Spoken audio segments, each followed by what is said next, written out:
kindness and helping your fellow human? And how am I to tell the difference? What does it look like to tell the difference? That's the thing. I don't think you can know that until you see what I effectively consider the long. Bad decisions make great stories, as we often like to say. So what are some interesting stories that come from these kind of four horsemen? We're going to look at Gottman. The Four Horsemen, which for reference is criticism, contempt, defensiveness, and stonewalling in relationship. Today, I'm joined by DK. DK, please introduce yourself and tell us a little bit about what you do. My name is Daniel King. I am an associate professor of instruction at Texas State University, and I teach a wide range of courses, everything from basic fundamentals in communication all the way up to leadership. And my forte would be dark side communication. So I focus a lot on that. What is dark side communication? It sounds like a Star Wars reference. Is it a Star Wars reference? If I had to guess, I feel like the person who originally coined it had Star Wars in mind. And they had to, because with a name like that, what else could it be? But it's not new per se in terms of a subfield of communication, but it's fairly recent in the last few decades, but focuses a lot on the variables and relationships that we know exist, but oftentimes we don't examine just how complex they can be in terms of messaging. So the dark side of communication focuses particularly on those things that carry both negative and positive attributes in terms of how we interact with others and how we connect with them. So dark side can mean positive. That surprises me. Isn't it? Because usually you hear dark side and you think, oh, we're going to lean into the worst that humanity has to offer. And don't get me wrong, we indulge it. We indulge it 100% when we study it. But what's interesting is when you conceptualize dark side as a subfield, by doing so, we inherently have to look at sometimes we do bad things for good reasons, or they yield positive results that we had not considered, which doesn't justify them. And we're not defending in any way, but those qualities still exist. And so dark side is all about making sure we see both dimensions. When you say bad things, what are you referring to? The list goes on. It could be anything from variables like deception in relationships to, although manipulation specifically is not a communication variable, the messages we use to enact manipulation in relationships, all the way up to revenge in relationships, bullying and teasing, relational uncertainty and how that can be weaponized against other people. So the list of things that actually qualify as dark side is quite extensive because it only takes a few minor tweaks to any communicative message to give it a darker tone. And what are some of the more well-studied dimensions of dark side communication? So a lot of this is found, I use a particular book that's basically a comprehensive literature review of everything we have up to this point. And the sweet spot about communication studies is, like, as you know, we have a lot of cross-disciplinary stuff going on. So in the book, a lot of the variables that I just mentioned are some of the subtopics within dark side, but it goes out to explore some of the messaging in regards to specific psychological, like narcissism and Machiavellianism and psychopathy. And then you get into Gottman's horsemen. So the realm in which we operate is kind of malleable because we're just pulling how things are enacted in those behaviors. So it's a lot, actually. Of those that you just mentioned, I'd imagine you have some great stories because bad decisions make great stories, as we often like to say. So what are some interesting stories that come from these kind of four horsemen? We're going to look at Gottman. I like where your head's at. So the Four Horsemen, which for reference is criticism, contempt, defensiveness, and stonewalling in relationships. And a lot of times when we hear those things or we initially try to imagine what they're like, it's usually done in very macro big ways, but we enact those small behaviors in very micro ways all the time. And a lot of that is learned from past experiences and what we grew up with and what we saw. And fortunately, we don't always see the best behaviors modeled in our formative years. And sometimes that, well, not sometimes, oftentimes, right, that bleeds into how we enact things. So specific stories, although a lot of them are not personal for me, I've had a lot of people tell stories in classes about them. So let's pull one out of the air. Let's take stonewalling, which, for quick reference, anybody who doesn't happen to know, is basically shutting down. Is basically just shutting down and refusing to talk about it. Not to be confused with taking a moment to compose your thoughts, take a break, and then return to the point of contention. It's not that. Stonewalling is, we're having a problem. I don't want to talk about it. The end, right? Which just shifts into topic avoidance and it escalates from there. So stories that I've heard range anything from people saying that their romantic partners, if they start to get upset about something or they start to disagree on something, they just say things like, well, whatever, and then it stops. Or they make other comments along the lines of, that's just how I am, and you know that, so let's leave it alone. And that's not conflict resolution. We know that's just sort of pushing everything under the rug, and sometimes not even under the rug. Sometimes it's right on top of the rug. But suffice to say, we're nudging it in a direction because we're choosing not to engage in it. So that could be a generic examples of that one. But then let's take another one like defensive. How easy is it? And how many times have I heard students and other people I've talked to talk about situations where they got into an argument or a conflict or whatever, and somebody just from the get-go, which you and I language, let's throw that in there. But the moment that they start to feel accused, everything just goes high alert, the walls go up, and they start trying to actively defend things, even though really and truly there's not always something they have to defend. But that defensiveness is a natural emotional response. And because of that, the messaging reflects that. One of the craziest things, too, is that when you look at the Four Horsemen, and Gottman did such a great job of it, he could predict with a certain degree that certain relationships would end based on the frequency and the prevalence of the horsemen. So the more horsemen present and the more often he saw them, lab observations, the better he could predict. Because usually, just like a real apocalypse, the horsemen all travel together usually. So it's rare to see just one because it's in some ways it's almost impossible.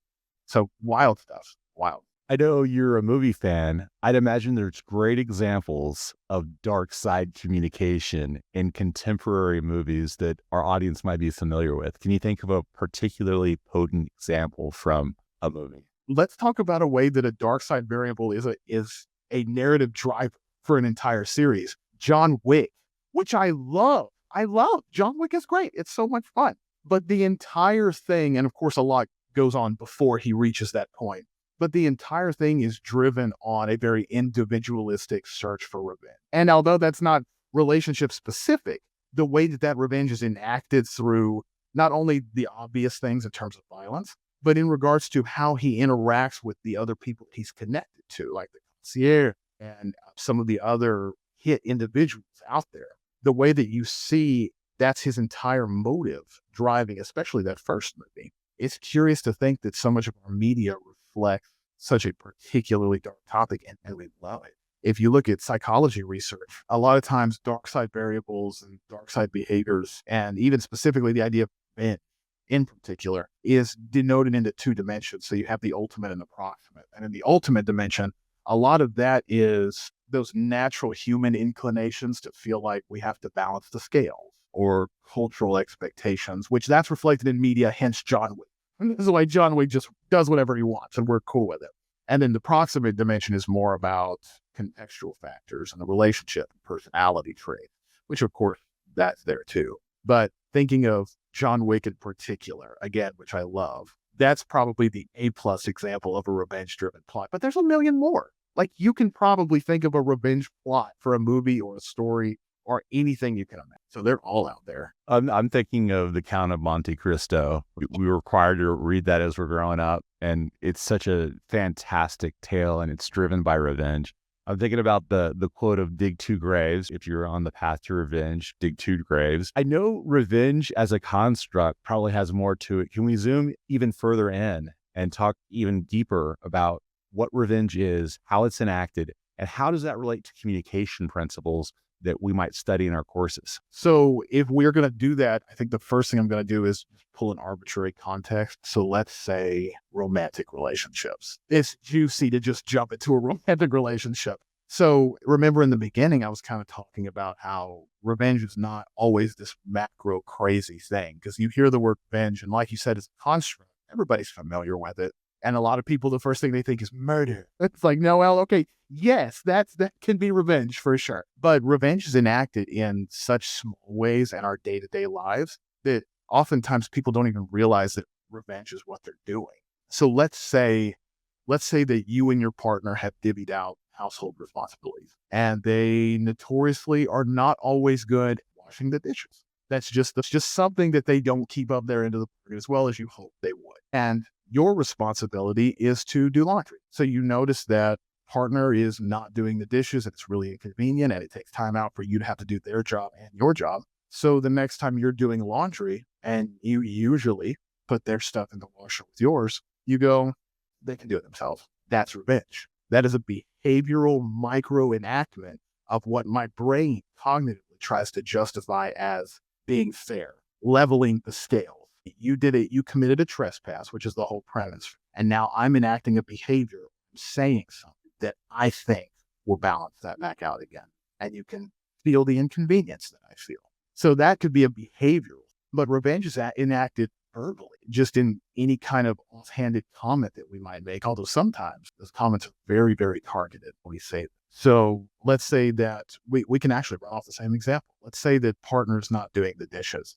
And so you begin to passively aggressively bring things up, whether that's generically acting passive aggressive towards them, or you say, oh, I can't find a bowl. Dang it, man, there's no clean bowls. That in and of itself may not qualify as revenge, but the continued use of those antagonizing remarks, that can't be. So now I'm not even necessarily physically engaging in something. I am just verbally saying things that I think will chip at you until I feel good about how much I've said. And then now I feel avenged in everything that I've done.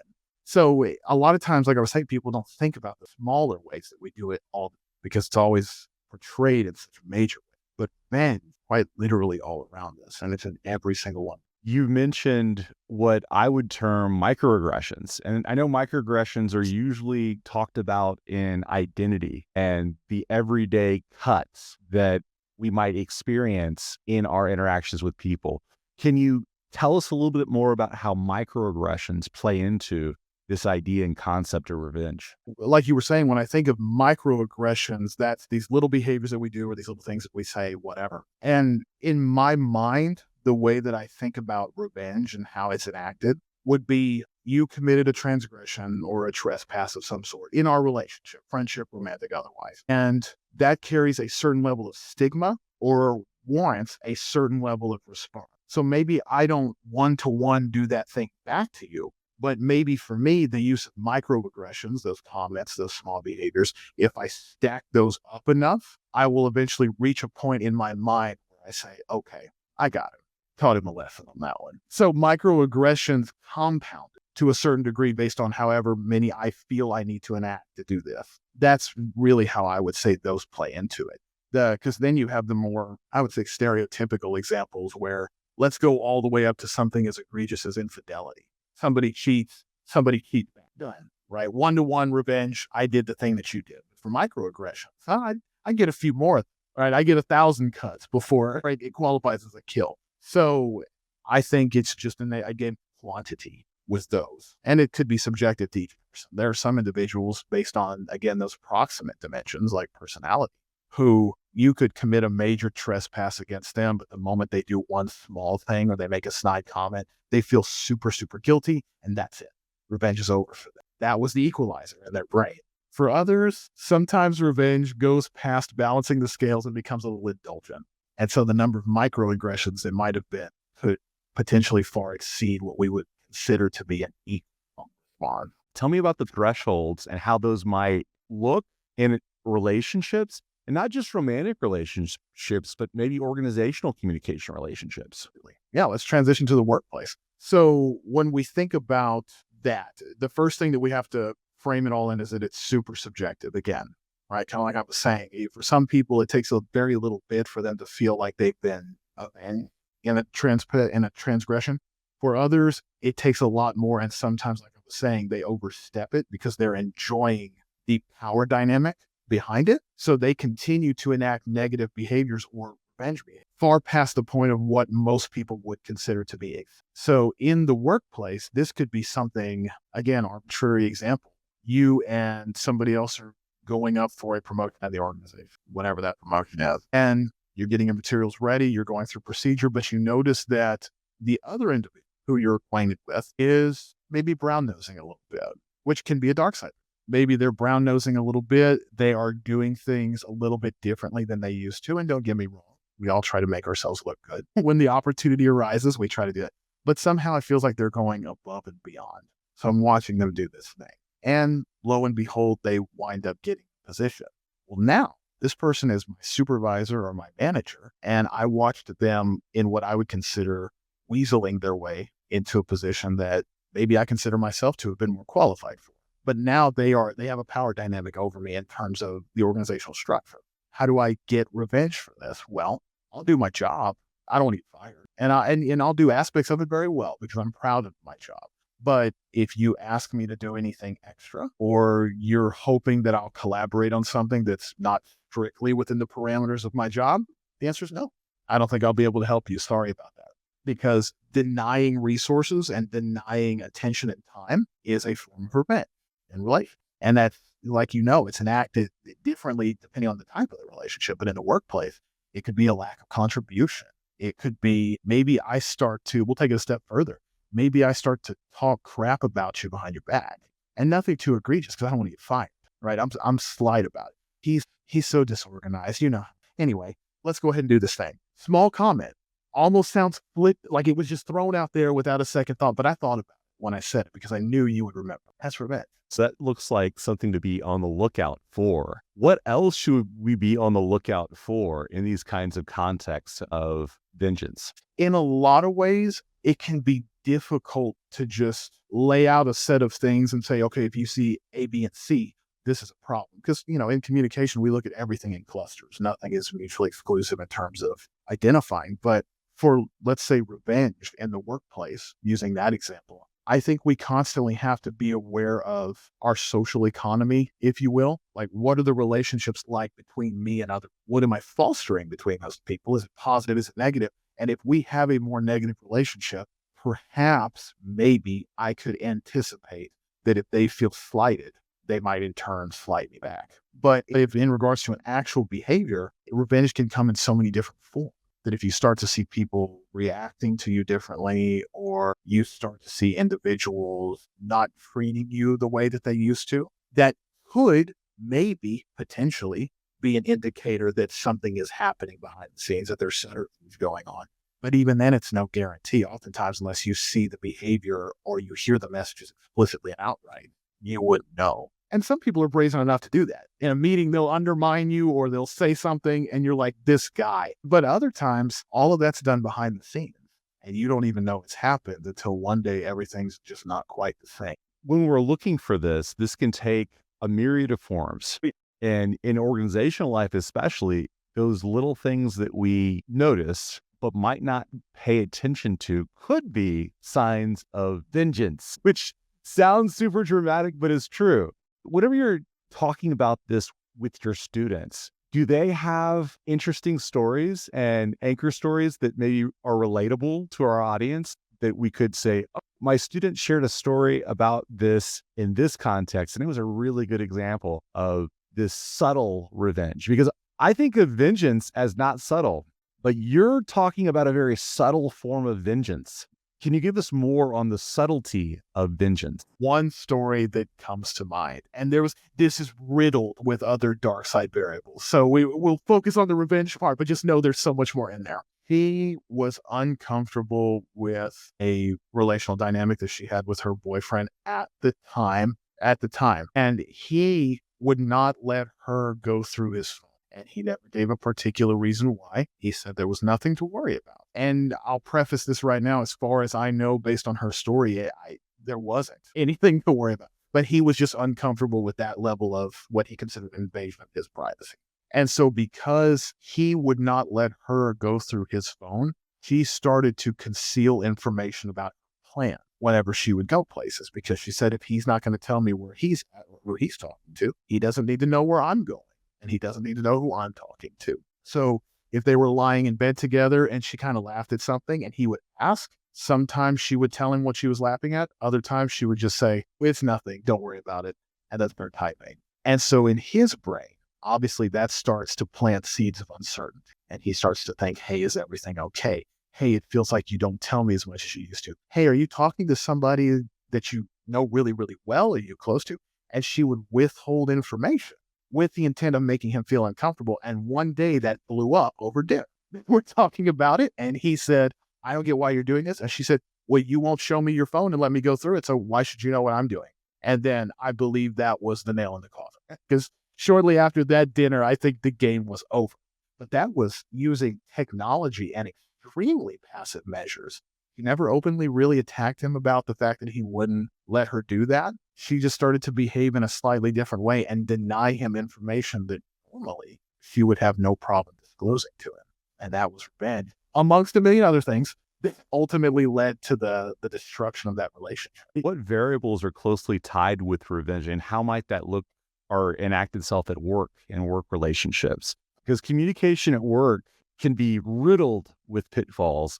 And this idea of revenge, I'm sure, is tied to other variables. The thing that I tell my students all the time is that dark side variables, similar to the horsemen, they never, ever travel. They never travel. Probably the one variable that any dark side variable is inherently tied to, at least in my scholarly opinion, would be uncertainty. Like relational uncertainty, uncertainty about a situation, uncertainty in and of itself is a driver for so many. So in the workplace, if I don't know or understand a certain dynamic that I have with somebody else, or maybe I don't really know my place in the organization yet, I haven't been here very long, or maybe I've been here for a long time and things are just so different than they used. Uncertainty. That can be a springboard for all of these other things to happen. So in certain uncertainty as just sort of passive filter, absolutely. But then you think to yourself, what kinds of things would I want to get revenge, especially in the workplace? Maybe it's teasing and bullying. Maybe somebody in the workplace gives me an unnecessary hard time in a not pro-social relation promoting manner. So I start to get revenge by XYZ. Or maybe you have somebody in the workplace, a little more egregious, but somebody in the workplace who has just outright lied to you. Hey, were you able to get this thing done? Yeah, absolutely. I submitted it last night and it's not there.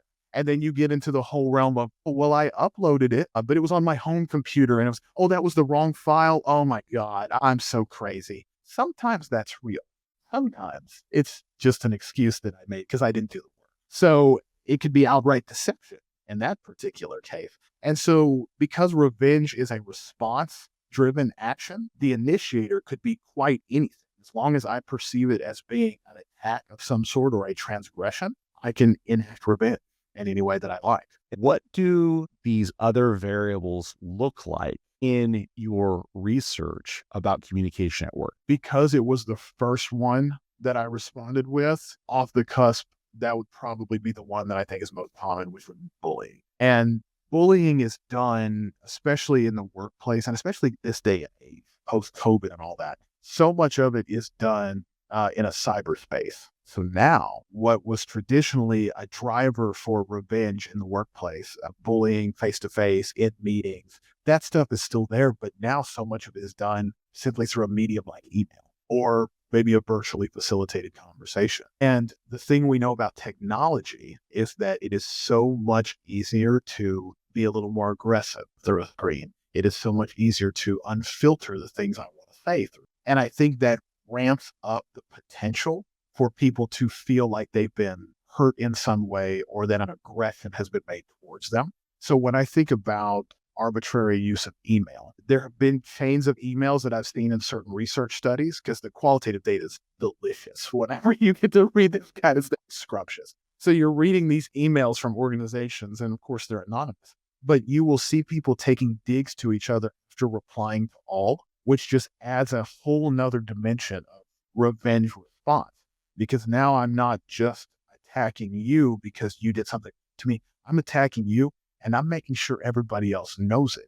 Probably because there's a few other people who feel the exact same way about you.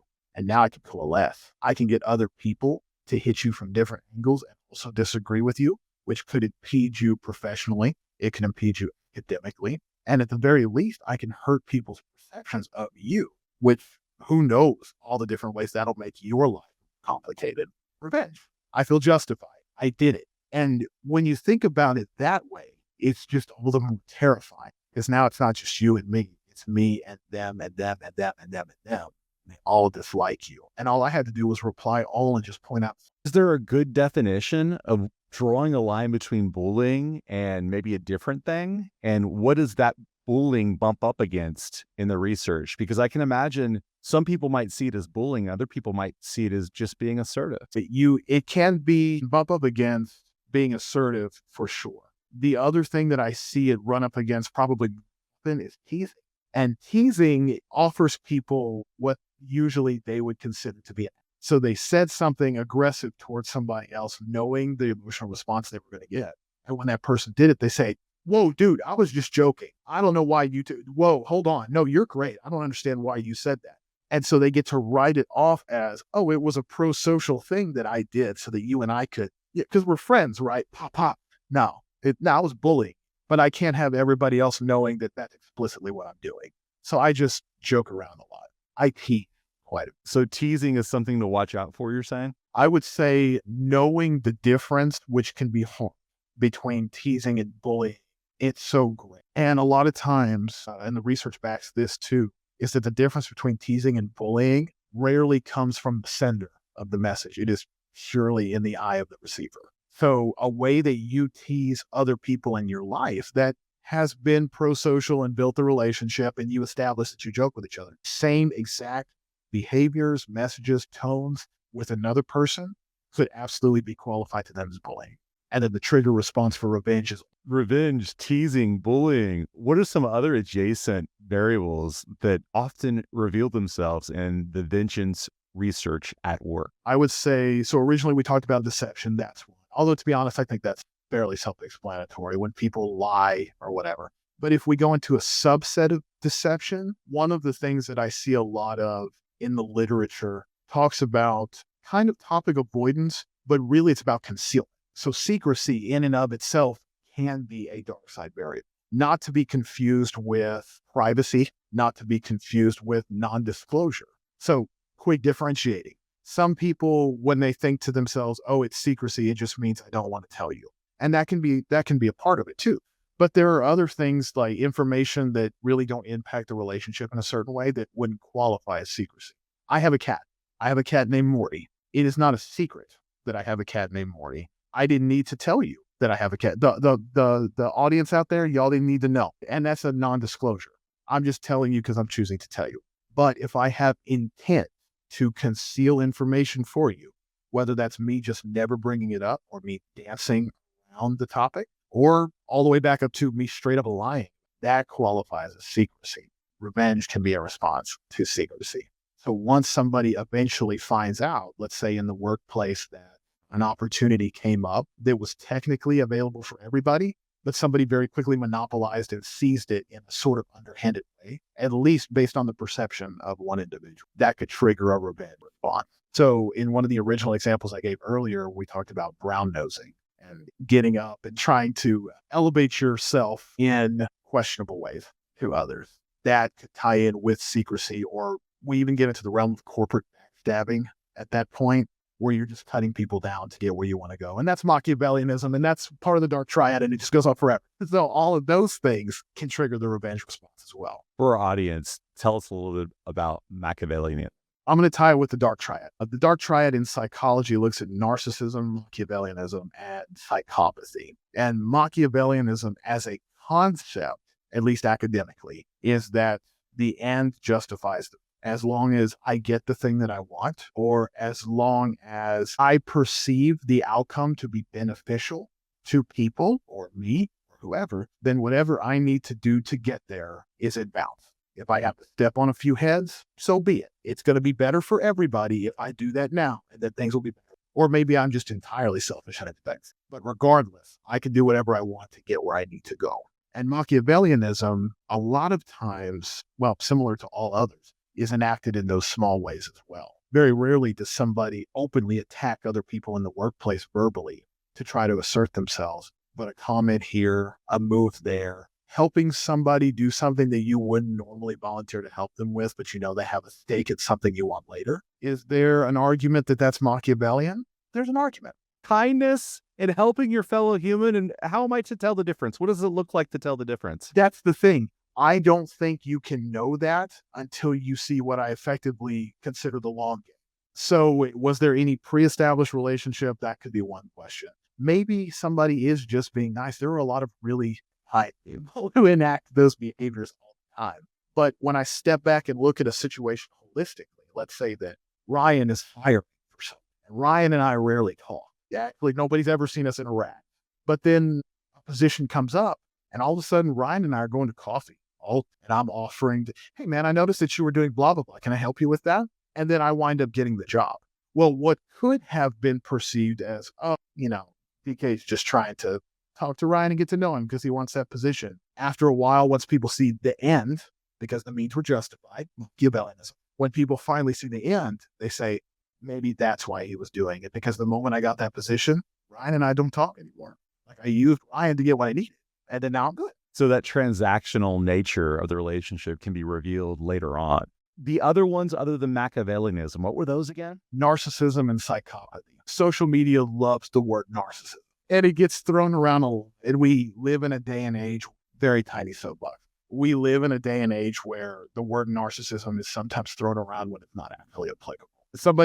That's just being a jerk. That person is just being selfish. There's a difference between somebody being clinically diagnosed as a narcissist and what is generally within the spectrum of narcissism for what we would consider to be most people. Everybody is somewhere on the spectrum of narcissism. Some people have slightly elevated levels, some people have slightly diminished levels.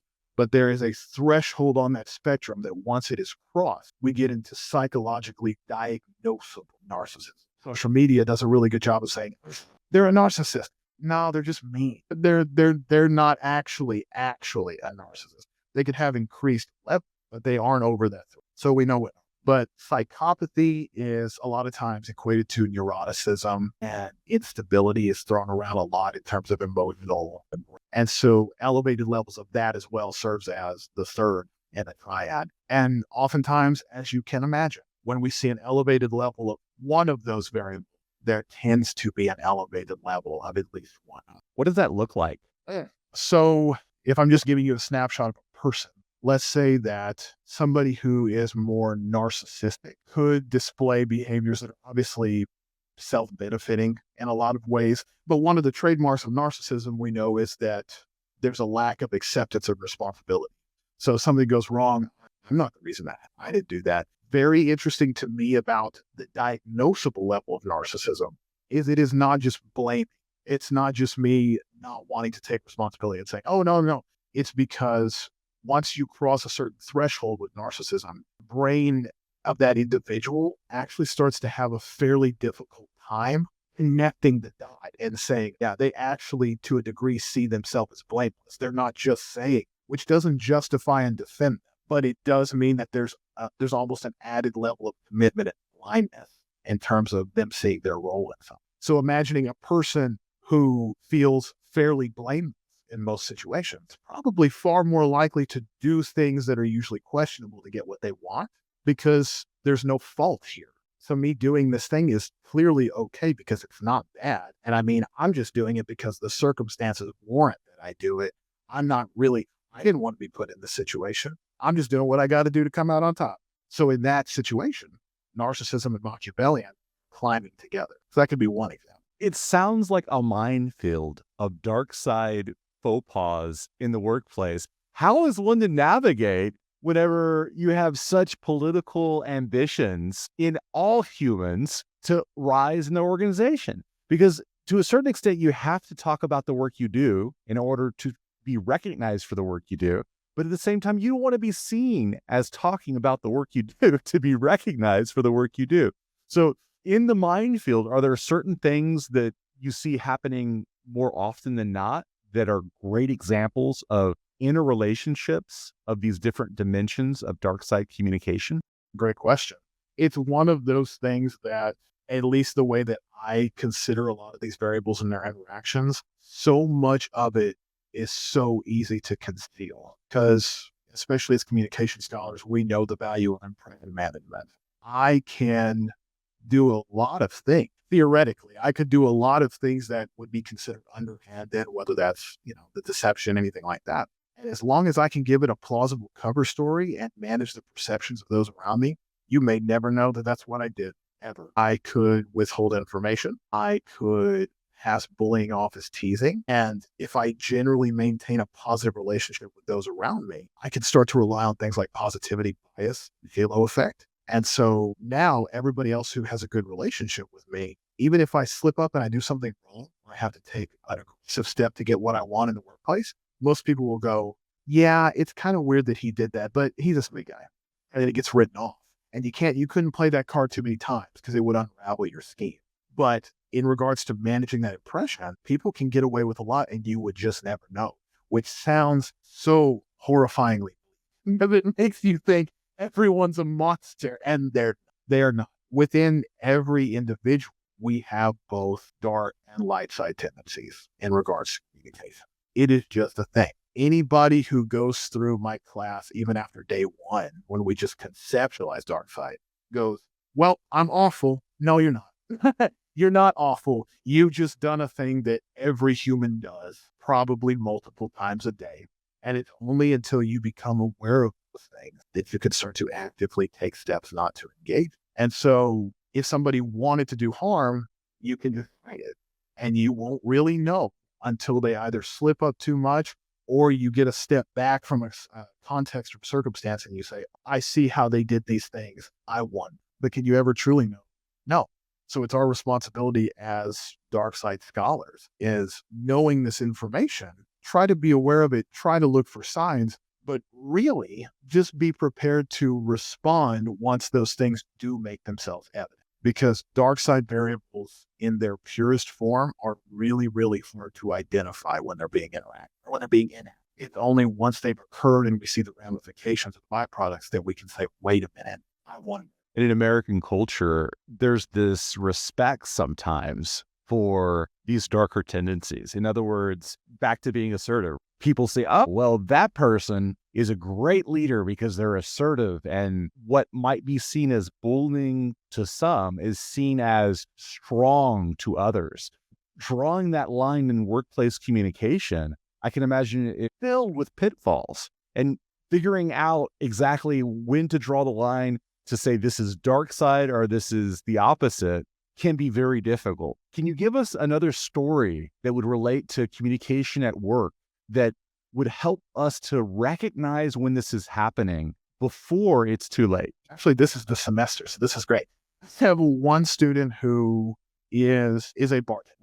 He is a bartender. And the experience that he has had with two of his managers, which I think actually will perfectly illustrate this. You mentioned being assertive. That, generally speaking, is a very positive quality. Not to be confused, and oftentimes is because the difference can be just minuscule with aggression. Because aggression is wanting something and failing to take into account feelings of the other individuals involved. Assertive, by academic definition, carries a degree of empathy with it. I can tell you what I want. I can tell you what I expect and what I need, but still not be a monster about it. How are the things I'm saying going to affect Ryan?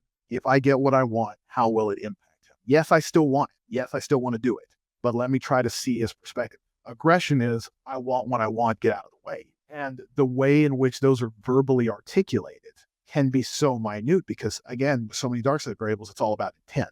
So am I doing this thing with the intent of getting what I want, but maintaining our relationship?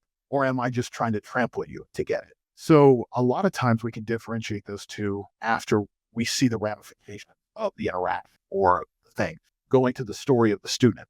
Thankfully, this ultimately went positively. His first manager at the bar that he worked at was aggressive. His manager was the type of person who that guy knew what he wanted. Whether it was good or not is questionable, but he knew what he wanted. And he would have the student work excessive shifts, would have them doing responsibilities far outside the purview of the job that he held. And anytime the student brought it up with him, he would steamroll it and would just say, well, you know what? It's got to be done. And this is for the organization. And I'm telling you to do it. So just go do it. Well, but I have to study and I have to do this. And I have a second job that yeah, but you work here.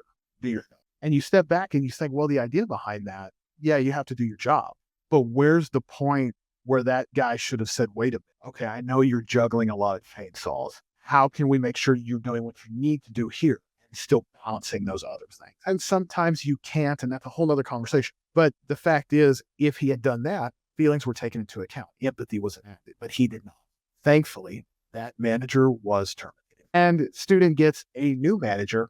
He was not only more qualified and more knowledgeable in the industry, but he noted that she was particularly good about setting up weekly meetings and letting everybody know what her expectations are for each person. but still asking them questions like, okay, what kind of things do you think might get in the way of this in regards to your personal life? How can we navigate that? I'm still holding you to a standard.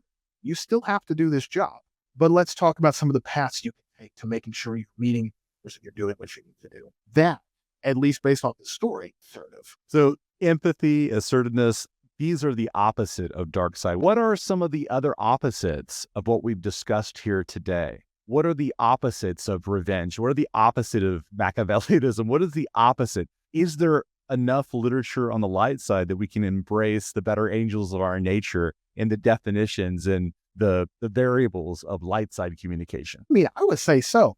So going all the way back to the beginning, right? When we study dark side communication, that's us recognizing the positives and the negatives. And we've been very, like I said, it's a lot of fun to be very indulgent in the darker sides because there's something fascinating. There's opposites, like you were talking about, with empathy and being open, like just being open in relationships, open-minded to different viewpoints. Those are all inherently, but even taking those dark side variables, we also have to step back and recognize that, again, there's dark and light sides to those things. So dig a little bit deeper. With revenge, yeah, the negative could be our relationship might take a hit, or we might be in a bad place, not justifying it, just recognizing. But in enacting revenge, I got some sense of justice in my mind, and maybe I'm more prepared to move on. Or let's say that somebody in the workplace is behaving in a way that is not culturally, like organizationally, culturally acceptable, or even performatively in regards to their job. I bullied them. Not good. Shouldn't have bullied them. But now they aren't quite as bad about their terrible tendencies as they were before because they're feeling social pressure. They're actually doing their job a little bit better because it wasn't done in excess. Well, that's a light side kick to that variable. So sometimes those terrible, terrible things have a positive effect for somebody, and that doesn't make them okay, but it just recognizes that there's two dimensions to all of those things. So you were talking about embracing the angels, not saying enact those dark side behaviors and get good things because that's Machiavellianism and you're an animal. But saying this thing happened, here's how this happened. How could I achieve that same outcome using a relationship, other focused approach to what I want? Okay, I told them to do this thing and they did this thing. I can see it's hurting them. How can I tell them what I want, but still make sure that they feel valued and justified in the way that they see the world? Empathy, if I'm really going to boil it down, I think empathy is the biggest driver. Empathy. Where can people go to find more information about the dark side variables in communication literature? Obviously, I'm biased, right? Like I'm an instructor. If you ever get a chance to take a course, of course. But there are a lot of great resources online. Although there's something I want to make sure that I warn anybody who's listening. It is very, very easy to go on Amazon and type the dark side of relationship. And the first thing you get is some crackpot book about how you can manipulate people in situations. And that's silly, right? Just because it says dark side, don't assume that that's a thing. But if you're doing the research and you're finding, which have a textbook, right? If you're doing the research and you're saying, okay, this is an academic source backed up by XYZ, this is research focused, it's real. Those kinds of resources would be great. The thing I liked about that particular book that I just held up, and the author there, could you spell it out for our listening audience? Yeah, Spitzberg and Kupach are the authors. So the first author, Spitzberg, and Kupach, Cupaca. And I have 3 different books that I use from those 2 authors. The one I showed is The Dark Side of Interpersonal Communication. They have a follow-up book to that. And then I also recently got another one called The Dark Side of Relational Pursuit.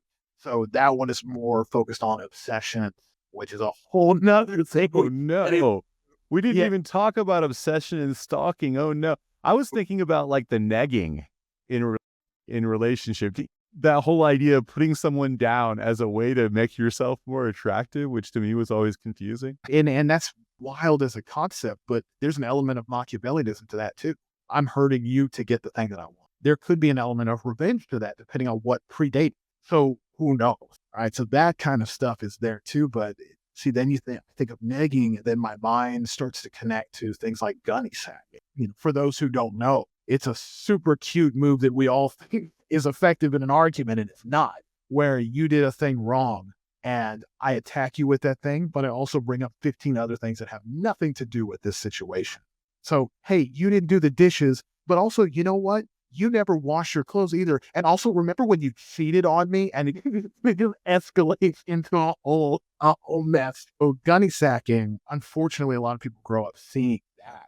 And that's very much a dark side variable. And they grow up thinking that that's just part of conflict. It's ammunition. I just throw everything when in reality, I've just made resolving this all the more difficult because we're no longer just focusing on the current issue. Now I'm having to try to explain and work through 15 different things because you brought them all up. People don't realize that's more counteract to conflict resolution. They think it strengthens an argument, and it doesn't.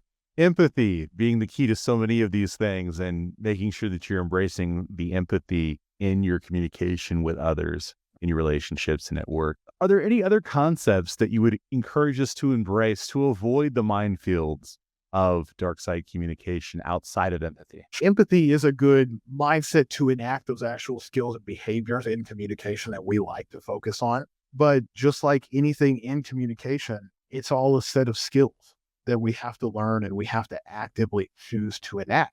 Because as human beings, generally speaking, we are naturally very bad, especially things like conflict resolution skills. We saw things modeled, and sometimes those modeled things were good, and sometimes they were very, very bad. So educating yourself, committing to memory, learning those steps of going through contentious situations with other people, talking about the problem, understanding their viewpoint, which there's an empathy there. But knowing that once we do that, how do we sit down and come up with solutions? How do we implement those solutions? Learning how to, sometimes we're a third party in conflict, learning how to serve as a bridge between people sometimes to facilitate communication, paraphrase information, take things that people have done and said and try to translate it in a way that somebody else will understand. So we get into the realm of not only paraphrasing verbal messages and what was said, but sometimes paraphrasing emotions. This person is upset because they felt like you did this thing and here's how it happened. What does that mean to you now? Okay, great. Let me take that and take it back to this person. So using all of those good skill sets that we learn in communication and making sure that we actively implement them in our day-to-day life. I think that's the number one way to fight it, using empathy as that prime driver. So we fight the dark side with building our communication skills in meaningful ways and embracing empathy and kindness and taking the role of the other and using I language and all these things that are not natural, are not part of our normal scripts in many cases growing up. Because unless you had an incredibly communicatively aware parent, right, you probably didn't get this kind of script building that was positive and mutually beneficial, where you're looking to win-win instead of make the other person lose or put the other person down. Absolutely. And so many people grew up with, it's not a question necessarily of whether people are good or nice. A lot of people grew up with just terribly kind. I mean, the sweetest people on planet Earth. That doesn't mean that their communicative practices were always the best. So it's not saying that they were bad people. It's not saying that they were scum of the earth. No, they were wonderful people. They just maybe didn't know what you know. They weren't exposed to that information. And then you get into a question of education. When should people learn about communication and their growth academically? Should it happen at an early age? That's a whole nother podcast episode. But all that to say, once you know these things, it becomes our responsibility as competent communicators to enact it. So like you said, empathy and kindness, caring, making sure that we take those skill sets, we apply those ideas, and we do our best to do right by others without allowing ourselves to be trampled, sacrificing what's important. I can imagine it being difficult to earn trust when you're known as the dark side guy. Do you ever have to like, no, we study this so that we can make life better. Do you ever have to justify and be like, no, I love dark side because I'm able to label it so that we can embrace the light side? Do you have to make that case? Well, yes, but it's surprisingly in a different way. And I'll tell you, because you just said it, being able to label something is how we talk about it. That communication 101, just check that box. What's ironic is that oftentimes people meet me or we have interactions or we talk about things before they ever find out that I'm a dark side dollar, way before that. So then they find out that information and they go, I've literally been told, you are one of the most wholesome people I've ever met in my life. What do you mean you teach people about deception? And it's like, because it's important to know, like, it's a thing that's out there. And just me being me, having a cat, liking to bake, what all of my like wholesome qualities, right? It's surprisingly, I've never had to defend.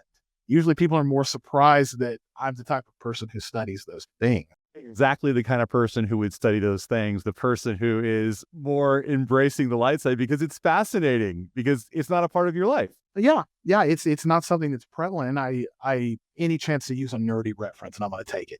I tell all of my dark side students on day one, learning about dark side communication is very much like taking Defense Against the Dark Arts in Harry Potter. But in order for you to learn Defense Against the Dark Arts, you've got to learn a little bit about the dark art and how they work. What do I look for? What kinds of trends do we see? What kinds of things cluster together? Only in knowing that information can you eventually be able to take a step back and assess a context or relationship and say, wait a minute, here's a frequency and recurrence of these things. That could be X, Y, Z. What do I do now? I love the metaphor. I think of it the same way when I'm teaching persuasion. Like, I want people to be equipped to recognize how influence can be used for good and for bad. Whenever you're looking at sales relationships, or you're looking at people who are online selling things or trying to hook people to market to them, what are some of the dimensions there that could be qualified as dark side? Because I know you mentioned intent.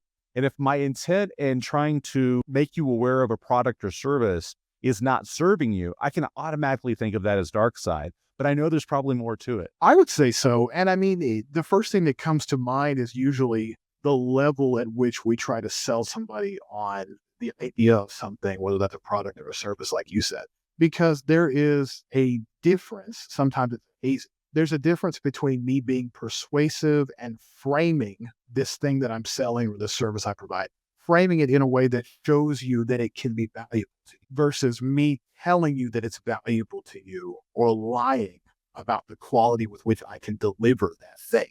To me, that's when we cross the threshold into dark side. But like so many other things, it's not until that transaction is completed that somebody can go, wait a second, I was actually just lied to. You said you would do it for this, and now you're doing it for this, whatever it is.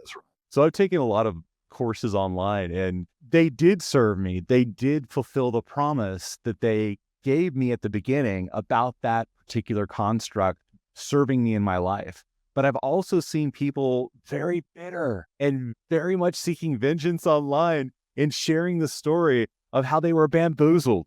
So I think that both those dimensions in digital communication, especially in social media, in these worlds like YouTube and social media, play out again and again, don't they? Yeah, absolutely. And so many of those things are cyclical. And then we go back to that I am the beholder thing where one person can say, oh, yeah, they said they were giving me this and I got it and it was great.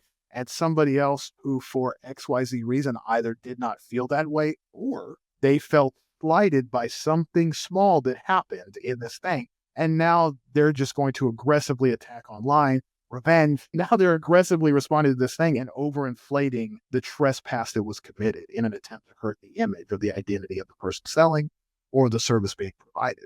So eye of the beholder sometimes, but also sometimes people just aren't happy with what they thought they were getting and go on the off. How do you see this enacting itself in our personal branding experiences online? And this does have a lot to do with social media and blogging and creating podcasts and making an image of oneself that is friendly to your ideal client so you can help them.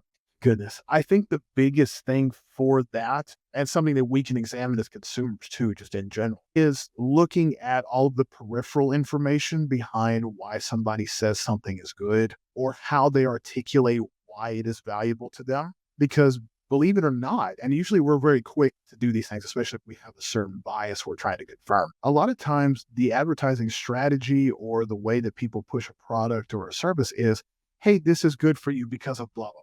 And it's some short quip about here's why it's valuable. And a lot of people will take that at faith. I'm more the type of person that I encourage people to be more critical and say, okay, they said it's valuable in this way. Did they go on to explain why it's valuable? What makes this thing important? And if they didn't, let me look at some of the other options that I have on the table online and say, okay, number one, is this a need that I even Number two, if it is a need that it's not just something they told me, does this actually meet that need?